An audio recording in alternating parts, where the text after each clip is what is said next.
Welcome back to Let's Talk Forex. We're doing things a little bit differently, as you can see today. Today I'm joined by my colleague Eric again. Regular listeners to the show knows that Eric steps in when Alison is unavailable, and Alison is unavailable again today. So thanks for stepping in again, Eric. How are you doing? Thanks, Chris. I'm doing great. I'm a little bit sick as Alison, but not as sick. So I thought I'd take her place this time. It's that time of year, isn't it? Everybody starts getting sick. Since we're doing something slightly different today, do you want to introduce the topic? Because I know it's something that you've been thinking about, and a lot of people your age consider as well when they're looking at trading.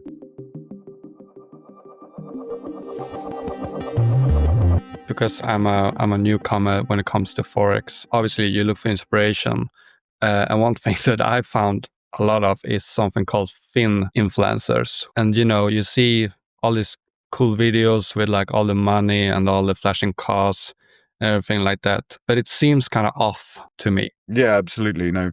Financial influencers or finfluencers, they've been in the news a lot recently as well, because regulators all over the world who traditionally look after, all financial institutions, but I mean, generally they've been going after Forex brokers a lot as well as scam brokers. They're now cracking down on these financial influencers, these finfluencers. And that's because they've gone from a small internet trend over the last few years to this massive global force. As you say, a lot of people your age, Eric, who are on Instagram or TikTok or whatever, I mean, these guys are everywhere. And 2025 was really the year where regulators decided they wanted to draw a line in the sand and they want to really crack down on this. Yeah, Eric, so fire away. What kind of questions do you have? And let's get into this. Yeah, as you said, Chris, like regulators are basically after all of the finfluencers. I was wondering, why are they going after them now? Hasn't this happened for many years already? Yeah, no, it has. And as I mentioned there, I think it's because of the steady growth we're seeing and then this kind of explosive growth in financial influences that we've seen in 2024 and 25. And then in June 25, we saw a really big shift on the regulator side. The UK's Financial Conduct Authority, the FCA, in abbreviation, they launched a huge international suite of financial influences worldwide. They worked with regulators in Australia, Canada, Hong Kong, Italy, even as far away as UAE. Because a lot of these finfluencers, they live obviously out in Dubai or Abu Dhabi, where they think they can get away with a lot more than they would be able to in the UK or Europe. So yeah, this wasn't just please be careful territory. This was arresting people. This was criminal proceedings, this court cases, takedown orders, and hundreds, if not thousands, of social media posts were removed. So they arrest people over TikTok videos. Yeah, they do. They do now. I know it sounds crazy, right? But yes, they do. Because this is the important thing, is because the moment an influencer on social media, especially if they've got a large following, they encourage or they induce someone to make a financial decision, then they're effectively giving financial advice. And I don't care where you are in the world, if you're giving financial advice without a license, that's going to be illegal. But is this just for the UK or does this happen in other countries as well? Yeah, no, like I said, this was an international crackdown. So Australia was another big target of this in the same week. ASIC, which is the Australian financial regulator, they went after 18 major influencers on social media in the same week. And these aren't, I have to be clear here, these aren't small creators. We've got a YouTube channel here. I think we've got about 6,000 subscribers. I mean, we're very small compared to these guys. These people have millions of followers on Instagram. And they're using lifestyle marketing, right? They're to sell. So, they're driving around, as you say, in their Lamborghinis or their Ferraris, they're throwing cash out the window. But then in the background, they're selling these trading systems and they're promoting high-risk products like Forex trading, which is what we talk about. But is it honestly, is it really that easy to give accidentally advices? Yeah. I mean, I think it actually is very easy, and it's something we're very careful with. Our colleague Alison, she does a lot of educational videos, and she is always so careful. She always has to go through, and I know, Eric, you spend a lot of time editing her work as well. It's really easy to give advice unintentionally. Even if you don't mean to give advice, your followers can interpret your content as advice. And if your followers, and this is the crazy thing here, if your followers are treating it as advice, then the regulators will too, even if you didn't intend to. Can you name someone who's got into trouble by giving some advice? Yeah, there's loads to pick from, but one that's quite close to home here in Portugal for me is a guy called James Pereira. Young guy, he's probably about your age, in his 20s, very flashy. He's got his luxury cars, designer watches, he's always in traveling exotic destinations. But behind the scenes, he's got and this is a more egregious, a more obvious case of financial influencer breaking the rules. He had this business model where he'd send people to his website. I'm not going to put it in the show notes. And then he charges a monthly fee.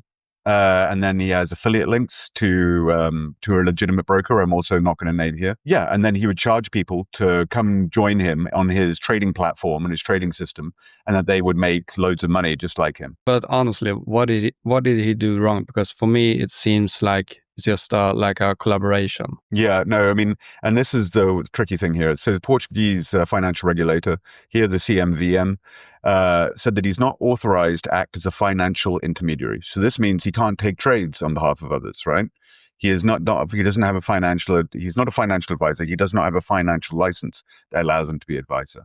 And this has fines in Portugal of up to €500,000. So this isn't peanuts. This is serious business. So it's not really about, he can, if you want to drive around the world in a Lamborghini throwing money out the window, that's absolutely fine. But the moment that you take that and then say, come join me with my trading system and I will show you how to do this, that's crossing the line. And it's a perfect example of unlicensed promotions mixed with lifestyle marketing.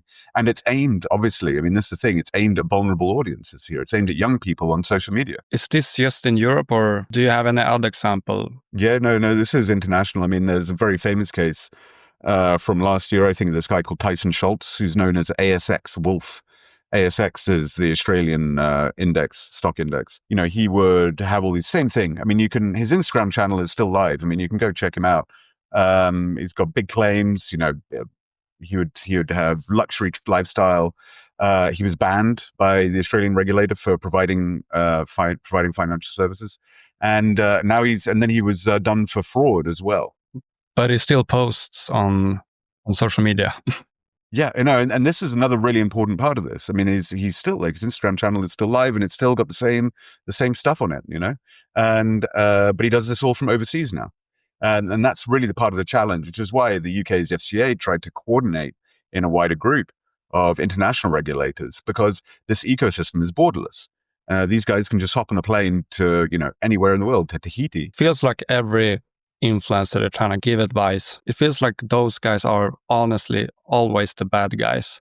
But is that really the case? No, it isn't actually. It's not always the case. In some cases, scammers will target legitimate influencers, and we're seeing this more and more with the rise of AI, and AI video and AI photos and stuff like that. There's a Malaysian influencer called Abe Lim who's quite, she's popular on Instagram, etc. But her photos and her identity were used in a huge pig butchering, it's called, crypto scam. Pig butchering comes from a Chinese term, which is where you fatten up a pig before you slaughter it. So they're basically Ponzi schemes. And but she had nothing to do with it.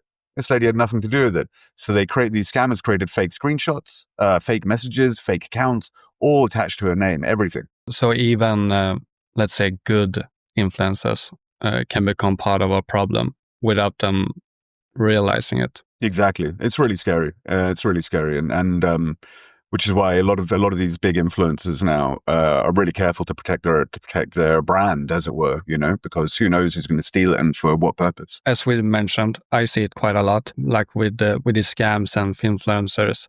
Do they always target young adults or young traders in general? Yeah, generally. And this has actually been pinpointed to generally a problem mainly with Generation Z, so your generation. And it comes down to trust. And weirdly, younger audiences, they trust social media creators more than they trust traditional financial sources. Just a few days ago, there was Barclays, the big British bank, and they've done a big study showing that 58% of Generation Z investors trust influencers who appear wealthy on social media. And that 42% of those who acted on influencer tips, influencer advice, influencer financial advice, then went on to lose money. And that 53% don't even verify whether any of the content is reliable. So you can see this is a big issue. We're talking, big percentages here. Yeah, I mean, if someone sits in a nice car and they say, I'm going to turn this 500 into $5,000 in a week, it's not that hard to be impressed by it. Yeah, no, absolutely. I mean, you just got to remember that car is probably being rented by the hour, right? It probably doesn't own that car. But yeah, no, I see your point, and it is a real issue that the traditional financial institutions seem to have lost the trust they've lost the trust war basically, and these content creators and social media are winning it. Yeah, and Chris, you also mentioned earlier, even good brokers, do they get caught up in this act? Yeah, absolutely. Because a lot of these guys, these financial influencers, piggyback off good brokers. They use them for trading, and it's no fault of the brokers. There's a really good article the other day by Pepstone, who's one of our favorite brokers, excellent forex broker, and the CEO of Pepstone was saying that they're constantly taking down scam sites that impersonate them.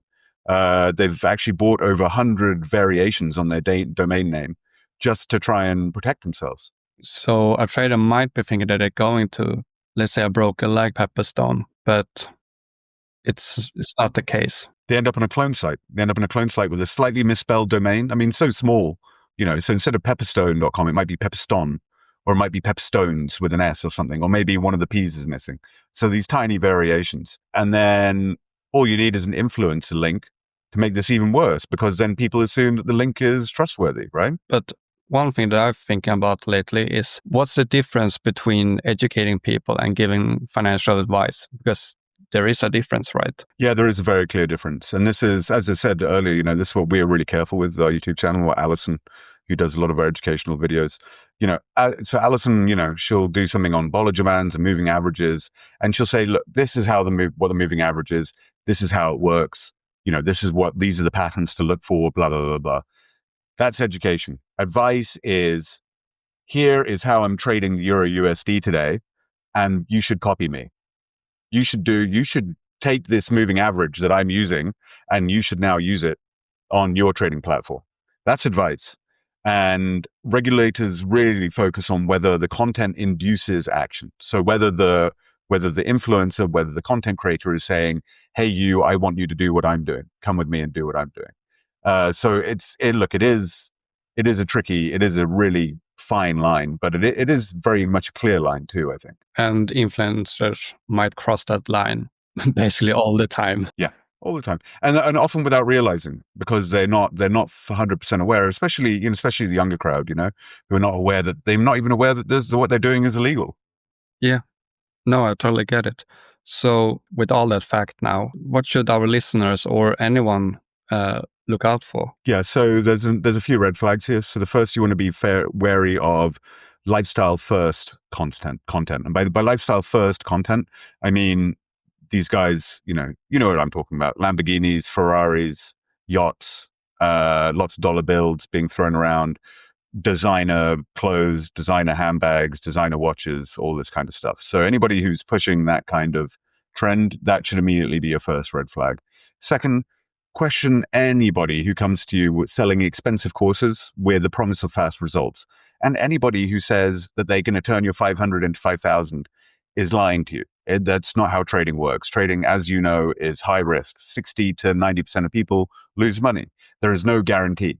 So anybody who's guaranteeing you, or that with fast results, and they're trying to charge you fees for a course, or trying to charge you to follow their trades, that's another huge red flag. And then you really want to, and the more subtle thing here, and it's something that Alison and I really try to do a lot, is that educators, you want to look for transparency, right? True educators are going to talk about risk. They're going to talk about your losses. You're going to talk about the times that you really struggle. They're going to talk about how difficult it is. I mean, we just had, Sam Morton on, a professional forex trader on a few weeks ago, and I would recommend anybody go back and listen to that conversation, because he was fantastic at talking about how those losses made him a better trader. So basically, if everything looks almost too perfect for you, it's probably a red flag. Yeah, so stay away. Exactly. 2025 has been a big year in terms of regulation, right? Yeah, no, it has. As we talked about at the top here, it's huge, and this is just the beginning. I know that I'm hearing through the grapevine that Europe is gearing up for a big crackdown as well. You're going to see more rules. You're going to see more oversight. We're going to see more protection for traders and more protection for non-traders. For a lot of people who are just cruising on Instagram. That's really important. And hopefully fewer scams. Yeah, exactly. That's the goal here. That is always the end goal. But the best defense is always education. So being able to tell the difference between marketing and meaningful financial insight, that's really important. If you enjoyed this episode, please give us a thumbs up, subscribe, have the notification bell on, and hopefully I will be joining you again soon, Chris. Well, I mean, let's see. Hopefully not, because that means Alison's sick again. Oh yeah, that's right. But it's always a pleasure to have you on, Eric. It's always good to answer your questions. And to everybody watching this, just remember to stay skeptical on social media. And as always, just trade smart.